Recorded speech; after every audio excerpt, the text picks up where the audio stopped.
वालेकुम नाजरीन, alert news की स्क्रीन से मैं हूं यासिर मुमताज़ और मैं इस वक्त मौजूद हूं भावल नगर की रेडियो मार्केट में। नाजरीन, आज हम कुछ हकायक से पर्दा उठाने की कोशिश कर रहे हैं। कुछ ऐसी चैम गोइयाँ, कुछ ऐसी अफवाहें वो हकीकत हैं, हकीकत नहीं है। आज इन्हीं के बारे में हम जानने की कोशिश करेंगे कि ब्लैक एंड वाइट टीवी की जो है हम शोहरत सुन रहे हैं, हर ज़बान ज़दों पे ये अल्फाज हैं कि ब्लैक एंड वाइट टीवी जो है वो नायाब हो गया है, उसमें कोई ख़ास ऐसा पुर्जा है जिसकी कीमत लाखों बल्कि करोड़ों में बताई जा रही है। तो आज हम यही जानने की कोशिश करेंगे। मेरे साथ इस वक्त मौजूद हैं यहाँ भावल नगर में जो अरसा 35-40 साल से इस शोबा में काम कर रहे हैं, मैकेनिक हैं। क्या वो इस फील्ड से मुतलका बंदे हैं, वो हमें बेहतर आगाह कर सकेंगे। क्या ब्लैक एंड वाइट टीवी में कोई ऐसा पुर्जा होता है जो इतना कीमती हो, और आज देहातों में, गांव में, रूरल एरिया में लोग जा रहे हैं, ब्लैक एंड वाइट टीवी की तलाश कर रहे हैं।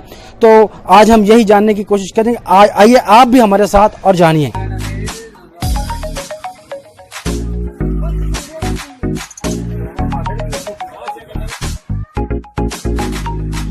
अस्सलाम वालेकुम। मैं 35 ईयर्स से ये काम कर रहा हूँ। अच्छा, ये ब्लैक एंड वाइट टीवी के बारे में काफ़ी अफवाहें चल रही हैं, तो आपका क्या कहना है इसके हवाले से? Sir, black and white TV जो है इसके बारे में मैं ये कहूँगा कि ये सिवाय झूठ के कुछ भी नहीं है। ये सरासर झूठ है, क्योंकि हमने ऐसी कोई चीज़ उसमें नहीं देखी और ना ही उसमें। नाज़रीन, मेरे साथ एक और शहरी मौजूद है, उनके पास भी कुछ इन्फॉर्मेशन है। आज हम उनसे जानते हैं कि वो इस बारे में क्या कहते हैं। मेरे पास ही आज से 3-4 दिन पहले मेलसी से टेलीफोन आया है।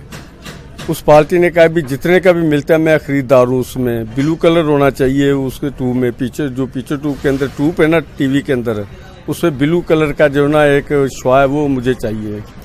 आपका क्या कहना है? क्या वो आपने उसके लिए कोई ऐसा टेलीविजन तलाश किया? सर, मैंने तलाश तो नहीं किया, मगर इसमें कुछ है ही नहीं ऐसी चीज, तो मैं तलाश क्या करूँ।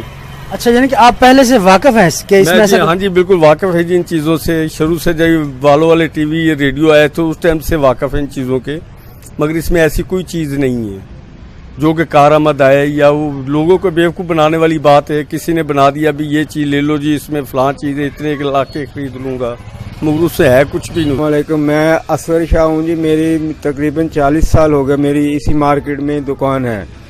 मेरी नज़र में कोई ऐसा टीवी नायाब नहीं गुजरा जो कि जिसमें कोई ऐसी कोई कीमती चीज़ या कोई दाद हो।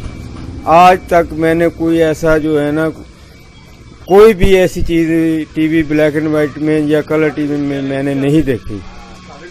अच्छा, किसी पार्टी ने आपसे राब्ता किया हो, कोई खरीदार आपके पास आए हो या आम आवाम से लोग आपके पास टीवी की तलाश में आए हो?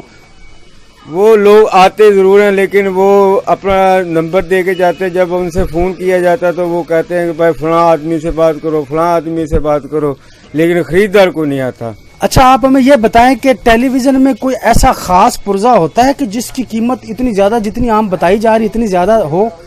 नहीं, ऐसा कोई पुर्जा नहीं है। वो जो टीवी बनाने वाला वो पागल नहीं है, वो इतना कीमती पुर्जा लगाएगा। ये तो इंसान खुद ही जानता है कि जो है ना, ये फेक जो है ना वीडियो लोगों ने डाउनलोड किए। कोई आते जरूर हैं कि पूछते जरूर हैं, लेकिन ये नहीं कोई खरीदार कोई आएगा, खरीदार नहीं आता, वैसे पूछ के चले जाते हैं कि हमें चाहिए, हमें चाहिए। कोई ऐसा आदमी आज तक नहीं आया कि मेरे पास पैसे हैं मुझे दो। तो नाजरीन, आपने जाना ये सैयद असगर शाह साहब हैं जो कि अरसा 40 साल से इस शोबे से वाबस्ता हैं, बल्कि इस शोबे से भी वाबस्ता नहीं है। इनका ये कहना है कि जब से टीवी ईजाद हुआ था और कोई ऐसा ब्लैक एंड वाइट टीवी या कलर टीवी का कोई ऐसा मॉडल नहीं है जो इनके हाथ से होकर ना गुजरा हो। इनका यही कहना है कि ऐसा कोई पुर्जा नहीं है ब्लैक एंड वाइट टेलीविजन में जिसको इतना नायाब बनाकर पेश किया जा रहा है। ये महज अफवाहें हैं जो गर्दिश कर रही हैं, इनका हकीकत से कोई ताल्लुक नहीं। यासिर मुमताज, अलर्ट न्यूज़, बहावल नगर।